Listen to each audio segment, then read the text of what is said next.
오늘 함께 읽어주신 성경 말씀은 우리가 잘 아는 창세기 1장에 있는 창조에 대한 기사 가운데 들어있는 내용입니다. 전통적으로 이 창조의 기사는요, 창세기 1장에 나와 있는 창조의 기사, 이거 어떻게 이해해야 되는가?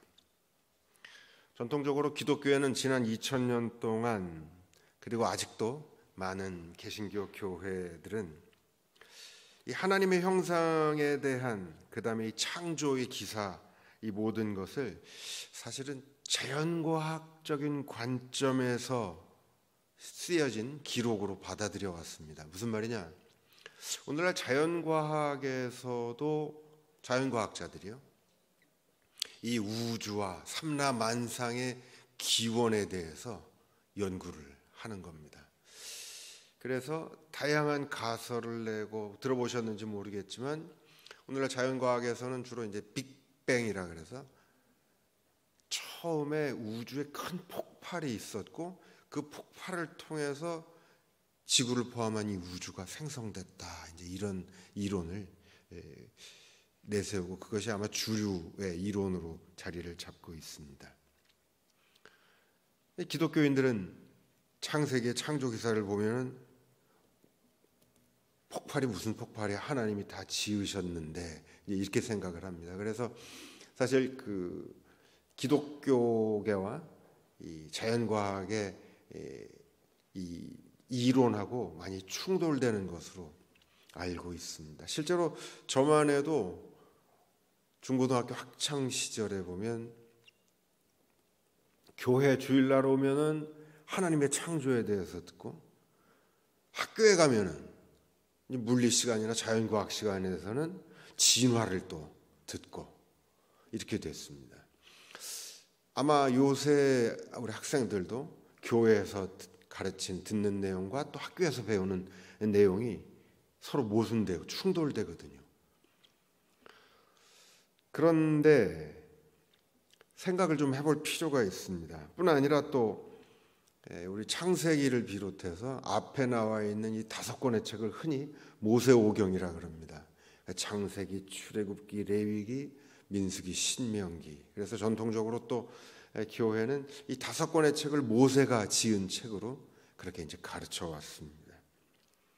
사실 또 그렇게 가르치고 배우다 보면, 또 성경을 이렇게 읽다 보면은 내용적으로 이해하기 어려운 부분들이 또 생깁니다. 가령 모세가 창세기의 천지 창조의 기사를 썼다면은, 그러면 첫날부터 하나님이 인간을 지으시기 전에 모세가 그걸 다 보고 있었다는 얘기인데, 그럼 모세는 인간이 아닌가? 이런 얘기부터, 또 신명기죠, 뒤에 이제 가면은 모세가 죽는 장면이 나오는데, 그럼 이거는 모세가 지가 죽는 장면을 지가 썼단 얘기야? 이것도 또 이해하기 힘듭니다. 결론부터 말씀을 드리면, 오늘날 이제 소위 성서를 전문적으로 연구하는 성서 신학에 의하면, 소위 전통적으로 모세오경이라고 불려왔던 책은 사실 모세가 쓴 것은 아닌 것으로 이제 역사적인 연구를 통해서 밝혀지고 있습니다. 그리고 이 창조 기사의 끄트머리에 붙어 있는 이 하나님의 형상에 대한 이야기도 많은 이해하는데 어려움과 논쟁거리를 가지고 있었습니다. 기독교 역사 2000년 동안에 거의 기독교회는, 그리고 오늘날 로마 카톨릭 교회는 여전히 이 하나님의 형상에 대한 이야기를 소위 이제 존재론적으로 이해합니다. 무슨 말이냐? 쉽게 얘기하면 우리 속에 존재적으로 하나님의 형상이 있다는 겁니다. 그래서 유명한 교부였던 성 어거스틴이라고 하는 분이 있는데, 이분이 이제 어떤 얘기를 했냐면, 인간에게 있어서 3가지 요소, 인간의 존재, 그 다음에 또 인간이 소망하는 것, 또 인간이 무언가를 아는 것, 이 존재와 암과 소망, 이 3가지가 삼위일체 하나님의 형상이다. 그래서 인간이 생내적으로 가지고 태어나는 이게 하나님의 형상이다, 이런 이야기를 했습니다. 그러니까 존재적으로 인간에게 하나님의 형상이 있다는 겁니다. 그리고 이제 더 들어가면은 더 극단적인 입장 속에서는 인간의 생김새도 하나님이 닮은 거다, 이제 이런 이야기를 하는 경우도 있었는데, 뭐 그런 얘기까지는 아직 받아들여지지는 않고 있습니다만은, 얘기가 이렇게 되면 이제 어떻게 되냐면, 야, 그러면 인간에게 하나님의 형상이 타고 태어나는 어떤 존재적인 거라면 결국엔 인간에게 신성이 남아있다는 얘기인가? 이제 이런 질문까지도 가능해집니다. 그리고 또 이런 이해를 계속 가다 보면 좀 더 이제 복잡한 질문들이 생깁니다. 가령 인간이 죄를 지고 타락했단 말이죠. 그럼 타락한 인간에게 성경의 기사를 보면 창세기에 제일 먼저 하나님이 인간을 당신의 형상으로 만드셨다 그랬고, 그 다음에 인간의 타락의 기사가 나오는데, 그러면 이 타락하고 범죄한 인간에게 하나님의 형상은 도대체 어떻게 됐을까? 그대로 남아있는 건가? 아니면 완전히 파괴된 건가? 실제로 이런 논의들이 종교개혁 때도 있었고, 지난 1900년대 중반까지도 신학계에서 이런 논의들이 있었습니다. 그래서 어떤 신학자는 인간의 죄를 지으면서 인간에게 고유하게 원래 있었던 타고 태어난 하나님의 형상이 내용적으로는 파괴됐는데 형식은 남아있다, 이제 이런 주장을 하는 분들도 있었습니다. 개신교 내에서요. 그리고 로마 교회, 가톨릭 교회 같은 경우는 아직도 바로 말씀드렸던 것처럼 하나님의 형상을 중심으로 해서 인간에게 하나님의 어떤 신성 같은 것이 존재적으로 내재해 있다, 이런 생각을 아직도 강하게 가지고 있습니다. 대표적인 게 뭐겠습니까? 교황에 대한 이해입니다. 교황의 말씀은 하나님의 말씀과 동급입니다. 교황은 무오합니다. 교황은 아무런 잘못이 없다는 겁니다. 신이라는 거죠. 이런 이야기들이, 이런 이해가 어디서부터 시작이 되냐면 이 하나님의 형상에 대한 이해를 존재적으로 받아들이면서 생기는 겁니다. 이 로마 교회 신학을 이렇게 들여다보면 사실은 좀 미신적인 것이 많이 있습니다.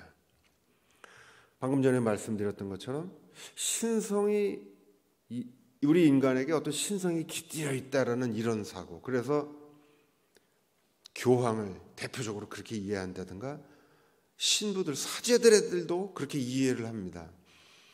그러다가 지난 1964년도에 소위 이제 로마 교회에서 바티칸 공의회라는 게 이제 전 로마 교회들이 다 모이는 회의가 열렸는데, 그때를 기점으로 해서 로마 교회 자체 내에서도 이건 너무 소위 미신적이다, 그러면서 신학 방향을 조금 바꾸기 시작합니다. 어느 쪽으로 오느냐? 우리 개신교의 신학 쪽으로 자꾸 다가왔습니다.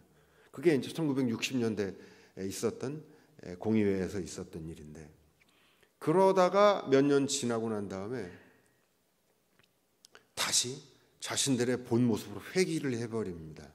왜냐하면 그때 이제 대표적으로 잘 모르시겠지만 로마 가톨릭의 신부 가운데 어떤 분들이 바로 교황의 무오설, 교황이 신적인 능력과 권위를 가지고 있다라는 이 교황 무오설을 정면으로 반박을 했습니다. 한스 퀸이라고 하는 로마 가톨릭의 신부가 있는데, 그리고 그분의 이제 신학을 들여다보면 교황을 공격하면서 개신교 신학으로 상당히 많이 와 있습니다. 그러다가 이제 로마 교회에서 이건 불경스러워하면서 그 사람을 파문을 시킵니다. 독일의 튜빙엔이라고 하는 곳의 대학 교수였는데, 재밌는 것은 대학 교수 자리는 잘라버렸어요. 그런데 사제권은 박탈하지를 못합니다. 왜냐하면 이미 사제가 된 사람에게는 신성이 함께하기 때문에 우리도 함부로 파문시킬 수 없다, 이렇게 되는 겁니다. 그러니까 그 한스킨 교수 같은 경우는 자기 스스로가 교황권을 공격을 했지만 그로 인해서 또 동시에 자기가 사제에서 파문되지는 않는 그런 아이러니한 일도 로마 교회에서는 생겼습니다. 반면에 이 개신교회는요, 시작부터 목사를 로마 교회가 얘기하는 것처럼 신성시하지 않습니다. 로마 교회는 아직도 말씀드렸던 것처럼 사제나 신부, 이 교황들은 신성과 인성이 대충 섞인 존재들로 봅니다. 그들은 인간이 아닙니다. 반면에 개신교회는 처음부터 루터 칼빈이 종교개혁을 일으키면서부터 목회자들이 신성을 가진 존재로 보지 않습니다.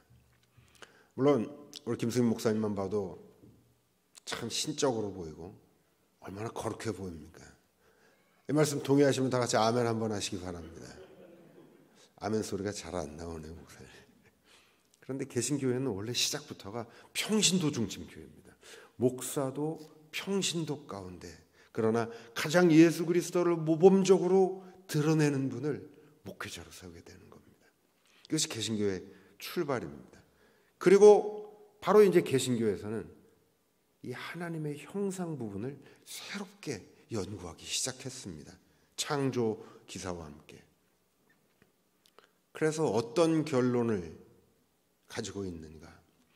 창세기의 창조 기사, 그 다음에 하나님의 형상에 대한 기사는 처음에 말씀드렸던 것처럼 성서 기자가 자연과학적 관점에서 이 우주와 인류의 최초의 시원을 객관적으로 과학적으로 입증하기 위해 쓰여진 책이 아닙니다. 놀랍게도 이 창세기의 창조 기사는요, 이스라엘이 바벨론에 의해서 완전히 망해버렸습니다. 기원전 587년에 신의 도성이라고 그들이 믿었던 시온, 다시 말해서 예루살렘이 시온인데, 시온이 바벨론의 침공을 받아서 완전히 멸망당해버립니다. 그리고 당시에 이스라엘의 지배계층을 거의 다 포로로 바벨론으로 끌고 와버립니다. 이 사건이 이스라엘에게 얼마나 어마어마한 사건이냐면요, 방금 전에 말씀드렸던 것처럼 예루살렘은 그들에게 있어서 신의 도성입니다. 무슨 말이냐? 예루살렘은 자신들이 믿는, 오늘 우리가 믿는 하나님이 거하시는 도시로 믿었습니다. 그랬기 때문에 그들에게 있어서 예루살렘이 멸망을, 이방 민족에 의해서 멸망을 당한다는 사실은 상상할 수조차 없는 겁니다. 오늘날 우리가 성지순례라는 걸 많이 하잖아요. 성지순례가 바로 이때 나온 개념입니다. 왜냐하면 이스라엘 백성이 예루살렘에 하나님이 항상 계시기 때문에 자신들은 세계에 흩어져 살다가도 하나님을 뵈러 예루살렘으로 모여드는 겁니다. 절기 때마다. 이게 바로 이제 성지순례의 기원인데, 그랬던 예루살렘이 이방 민족에 의해서 멸망을 당해버린 겁니다. 이스라엘은 패닉에 빠지는 겁니다. 소위 멘붕이 됐습니다. 여러 가지 질문이 마구마구 나오게 되는 거죠. 어떻게 하나님이 계시는 예루살렘이 망할 수 있는가? 그렇다면 하나님이 안 계셨던 건가? 하나님은 어디에 계셨던 건가? 그리고 그 하나님을 믿었던 우리는 뭔가? 이스라엘은 오랫동안 이 혼란 속에서 빠져나올 수가 없었습니다. 그래서 우리가 잘 아는 시편 137편에 보면 우리가 바벨론 여러 강변 거기에 앉아서 시온을 기억하며 울었도다.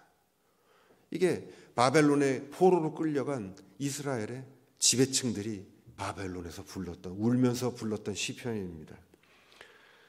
이는 우리를 사로잡은 자가 거기서 우리에게 노래를 청하며 우리를 황폐하게 한 자가 기쁨을 청하고 자기들을 위해 시온의 노래 중 하나를 노래하라 함이로다. 우리가 이방 땅에서 어찌 여호와의 노래를 부를까? 예루살렘아, 내가 너를 잊을진대 내 오른손이 그 재주를 다 잊어버렸다. 이스라엘은 지금 절망에 빠졌습니다. 탈출구가 없습니다. 자신들이 믿어왔던 하나님, 그가 계신다고 믿었던 예루살렘이 멸망당해버리고 자신들은 그 예루살렘에서 쫓겨나서 지금 바벨론의 포로로 잡혀와 있습니다. 그렇게 포로기를 살던 이스라엘, 창조기사는 바로 이 포로기 때 쓰여졌습니다.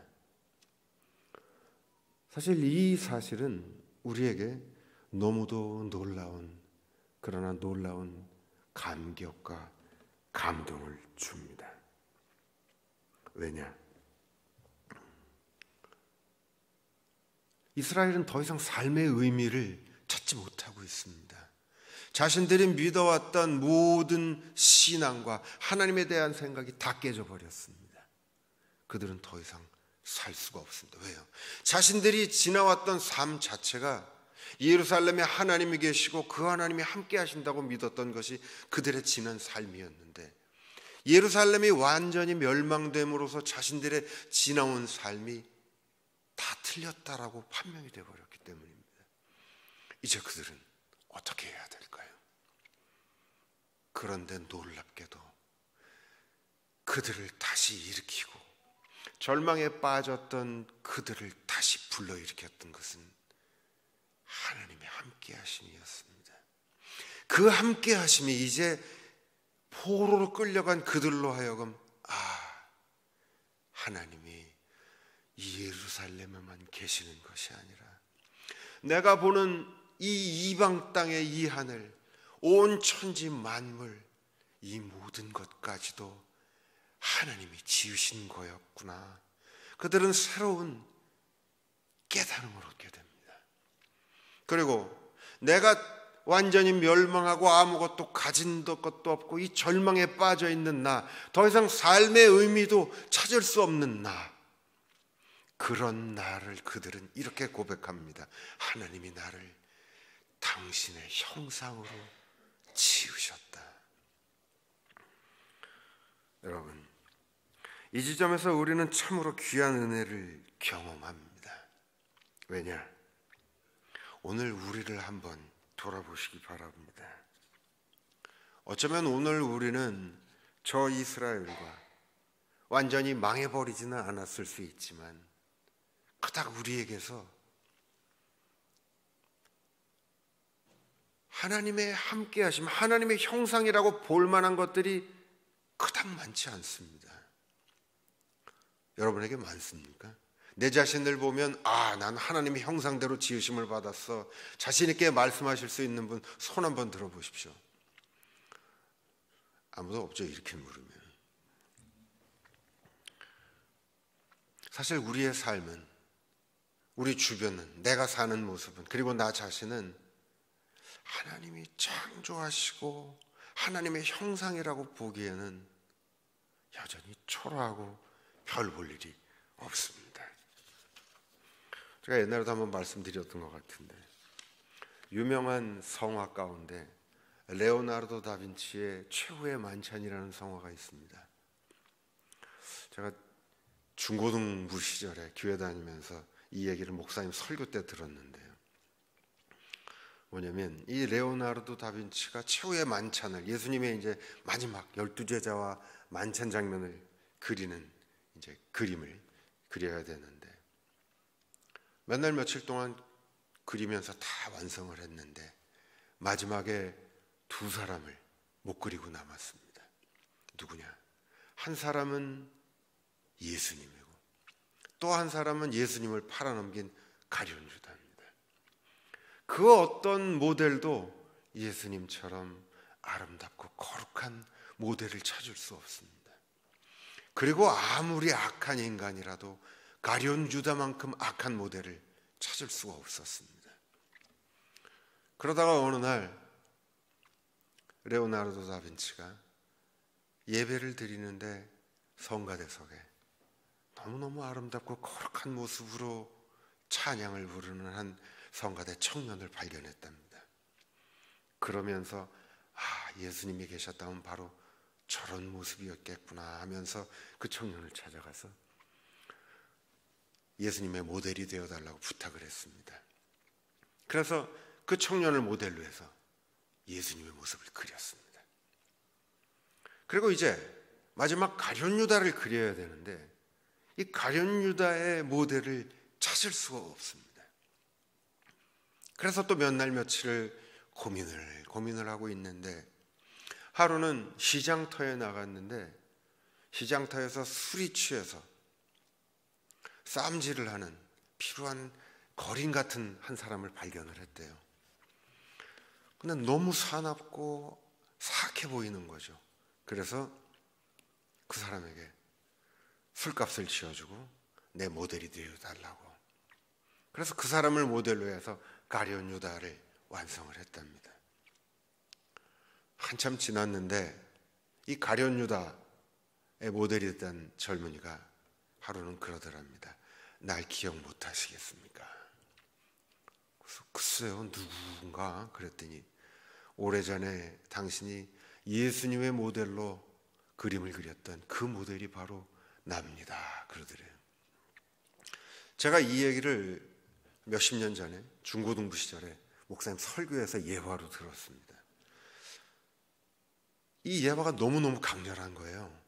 그래서 오늘날까지도 잊지 않고 기억을 합니다. 어떻게 예수님의 모습을 한 사람이 가룟 유다로 바뀔 수 있는가? 그런데 이 즈음에서는 이 예화를 더 잊지 못하고 더 자꾸 생각하게 되는 이유가 바뀌었습니다. 왜냐? 옛날에는 어떻게 그럴 수 있는가? 그래서 이 예화가 강렬했는데 이 즈음에는요, 제 자신을 보면서 그럴 수 있겠다 하는 생각이 드는 겁니다. 교인들 앞에서는 예수님보다 더 거룩한 모습으로 교회 생활을 합니다. 그러나 제 자신을 보건대 얼마든지 가룟 유다 같은 모습이 제 속에 있음을, 그래서 가룟 유다처럼 나도 살 수 있음을 내 속에서 발견하게 되는 겁니다. 그래서 이 예화는 제가 두고두고 잊지 못합니다. 저만 그런가요, 여러분? 성도님들 얼굴을 보니까 야, 목사님 어떻게 그럴 수가 있어, 이런 표정들이신데 저만 나쁜 놈입니까? 사실 이것이 우리 자신들의 모습입니다. 여기에 우리 자신 속에 어떠한 하나님의 형상을 느낄 수 있겠습니까? 하나님의 형상은 우리 속에 존재적으로 태어나는 것이 아닙니다. 하나님의 형상은 우리가 우리 자신을 비우고 하나님이 우리에게 역사하실 때 우리에게서 드러나는, 우리가 가지고 태어난, 이미 가지고 있는 과거적인 것이 아니라 우리가 우리 자신을 하나님께 바칠 때 우리에게 드러날 미래적인 것입니다. 이 대목에서 생각이 나는 인물이 둘이 있습니다. 한 사람은 이미 죽은 전직 대통령 전두환 씨입니다. 이 사람은 죽을 때까지도 결국 자신의 죄를 참회하지 않고, 그 아내 되는 이순자 씨는 아직도 제가 유튜브 이렇게 들어가 보면 너무 당당하게 오히려 자기 목소리를 내고 변명도 안 해요. 너희들이 몰라서 그런 거지 우리는 너무 정당하다, 이런 얘기를 아직도 하고 있습니다. 2차 대전 마치고 독일에서요, 전범 재판이 열렸습니다. 히틀러가 죽고 히틀러의 오른팔 왼팔들이 이제 다 전범 재판에 세웠는데, 제가 전두환 씨를 보면서 전범 재판에 섰던 그 당시 전범들이 떠올랐습니다. 왜냐? 그 전범들이 바로 전두환 씨처럼, 아니 전두환 씨보다 더 당당하게 카메라 앞에 서서 재판을 받았습니다. 그리고 자신들은 역사 앞에 떳떳하다, 훗날 역사가 우리를 평가해 주실 것이다, 이렇게 떠들어댔습니다. 그래서 사실 그 당시에 독일뿐 아니라 전 세계에서 그 재판을 보면서 다들 경악을 금치 못하고 분개했습니다. 그런데 당시 독일 기독교계 내에서 이런 목소리가 있었습니다. 뭐냐?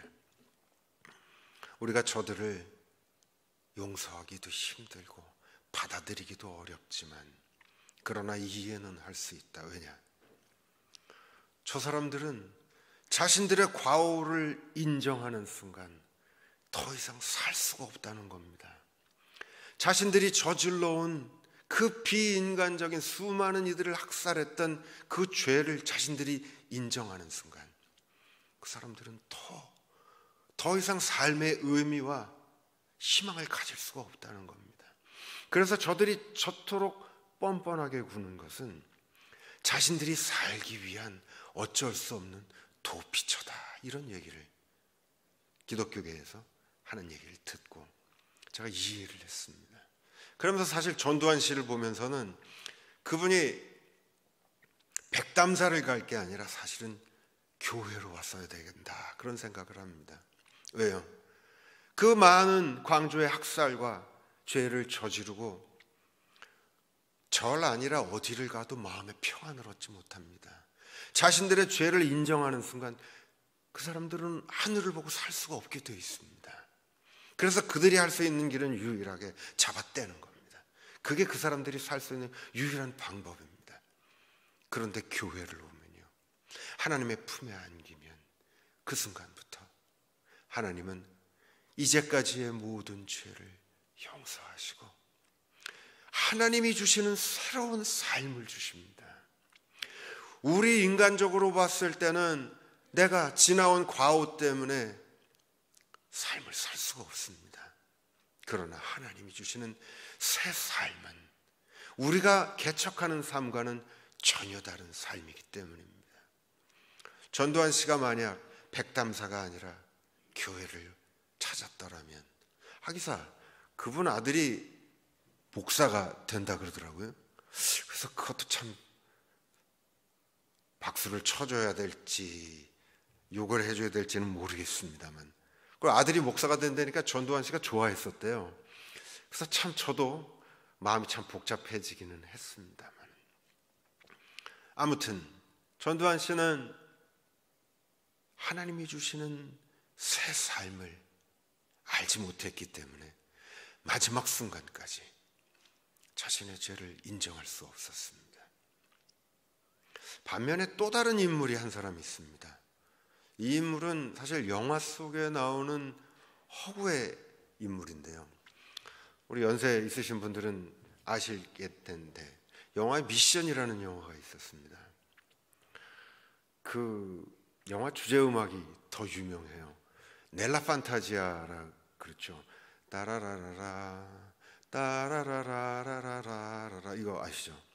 이게 처음 영화 나왔을 때는요, 광고가 나왔어요. 광고에 실려서 따라라라라 하면서 풀무원 고추장의 맛은 이렇게 나가더라고요. 그래서 야, 이 근사한 음악이 풀무원 고추장이 또 웬일인가 그랬는데, 하여튼 그 영화 속에 보면 어떤 장면이 있냐면은 노예상인이 있는데 아주 잔인한 노예상인입니다.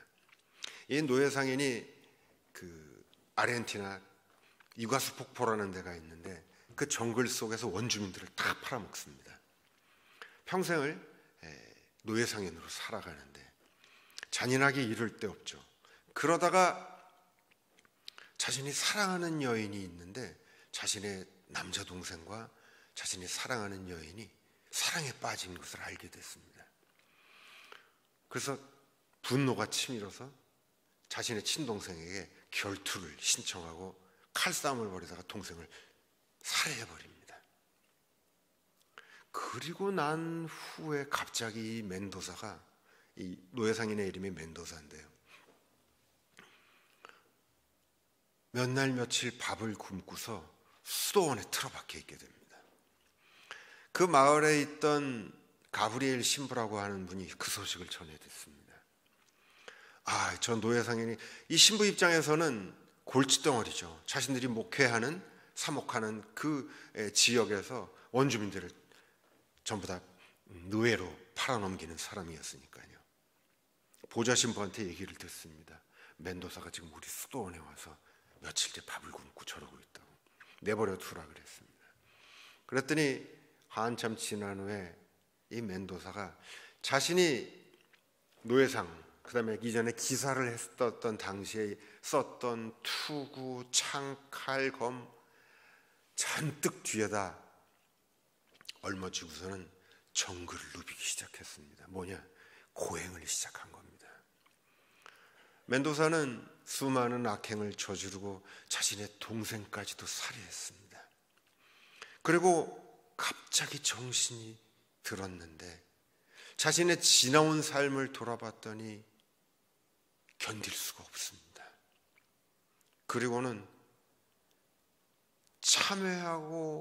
참회하는 마음으로 이제 고행을 시작한 겁니다. 그 절벽을 무거운 갑옷과 투구를 잔뜩 얽어진 채 절벽을 기어오르고 떨어지고 몇 날 며칠을 그런 날을 보내는지 모릅니다. 온몸은 만신창이가 되어 있는데 그래도 마음의 죄의식은 조금도 덜어지지 않았습니다. 그러던 어느 날 또 여느 때처럼 절벽에서 떨어져서 호수에 빠져서 거친 숨을 몰아쉬고 있는데 자신들이 팔아넘겼던 그 마을의 원주민 아이들이 슬금슬금 자신에게 다가와서 물을 뿌리고 진흙텅이가 되어 있는 그의 수염을 잡아당기고 장난을 걸어왔습니다.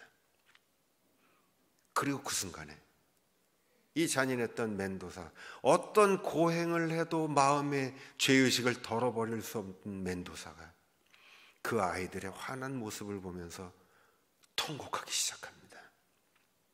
아마 멘도사는 그 아이들의 웃음 속에서 자신을 용서하시고 새로운 삶을 허락하시는 하나님을 다시 발견하게 된 것일 겁니다. 그리고 한참을 울던 멘도사는 결국 그 길로 신부에게 다가와서 자신도 신부가 되겠노라고 서원을 하고 신부가 됩니다. 그리고 그때부터 새로운 삶을 살기 시작합니다. 우리네 삶이 이렇습니다. 우리 자신들을 돌아보면 멘도사처럼, 또 레오나르도 다빈치에 나왔던 그 예수의 모델이며 유다의 모델이기도 했던 그 청년처럼 다들 별 볼 일이 없습니다. 그런데 성서는 얘기합니다. 우리는 하나님의 형상대로 지음을 받았다고요. 우리 자신을 아무리 들여다봐도 타고 태어난 것은 전혀 없습니다. 심지어 예수님을 보십시오. 오래전에 이사야 선지가 예수님을 가리켜서 뭐라고 얘기했습니까? 그는 고운 모양도 없고 풍채도 없은즉 우리가 보기에 흠모할 만한 아름다운 것이 아무것도 없다. 그런 예수를 하나님의 아들로 만든 것은 로마서 고린도 후서에 가면 바울이 얘기합니다. 그리스도는 하나님의 형상이라고요. 예수를, 나사렛 예수를 하나님의 형상으로 만든 것은 무엇이었는가? 심지어 나사렛 예수마저도 한 인간으로 보았을 때는 흠모할 만한 아름다운 것이 없습니다. 그런 그를 하나님의 형상으로 하나님의 아들로 만든 것은 그 자신을 완전히 비워서 하나님의 뜻을 드러내며 사는 것, 바로 그것이 그를 하나님의 형상으로 만들었습니다. 오늘 우리도 마찬가지입니다. 목사라 그래서, 장로라 그래서, 집사라 그래서, 오랜 세월 신앙생활 했다 그래서 우리가 타고난 하나님의 형상이 있는 것이 아닙니다. 바로 그랬기 때문에 종교개혁자 우리 장로교회 창시자 칼빈은요, 교황을 가르쳐서 개라고 얘기했습니다. 그는 신성을 찬탈한 자라고 얘기했습니다. 우리에겐 신성이 없습니다. 우리가 하나님의 형상이 될 수 있는 유일한 길은 우리 자신을 비워서 끊임없이 하나님의 뜻을 실현하고 하나님이 우리에게 무엇을 원하시는가를 묻고 고민할 때, 그래서 우리를 통해서 하나님의 뜻이 조금씩 드러나고, 그래서 사람들이 우리를 볼 때 여기에 하나님의 뜻이 있구나, 바로 이때 우리가 하나님의 형상이 되어가는 것입니다. 여러분, 지금 우리가 보는 우리는 내가 아닙니다. 성서가 말씀하는 하나님의 형상이 아닙니다. 우리는 하나님 앞에 우리 자신을 내어놓고 그가 바라고 원하시는 대로 우리가 끊임없이 변해가며 살 때, 바로 그때 성서가 말씀하는 하나님의 형상이 됩니다. 삶에 지쳐 살다 보면 내가 뭐 대단한 인간이라고, 그리고 또 나이를 1살, 2살, 또 40, 50, 60 먹다 보면 우리는 그저 살아온 대로 살아갑니다.